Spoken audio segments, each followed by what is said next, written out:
আসসালামু আলাইকুম। শফিক ডেইলি ইংলিশের পক্ষ থেকে সকলকে স্বাগতম। আজকের স্পোকেন ক্লাসে আমরা যে রুলটা নিয়ে আলোচনা করব সেটা হলো I thought plus sentence.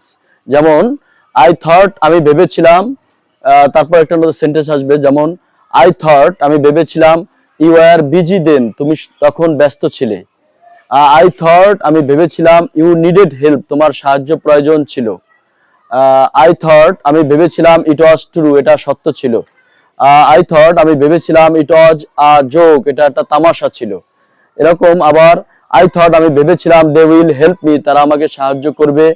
I thought আমি ভেবেছিলাম আই কুড ডু ইট, আমি এটা করতে পারবো। আই থট আমি ভেবেছিলাম ইট ওয়াজ এ ইজি টাস্ক, এটা সহজ কাজ ছিল।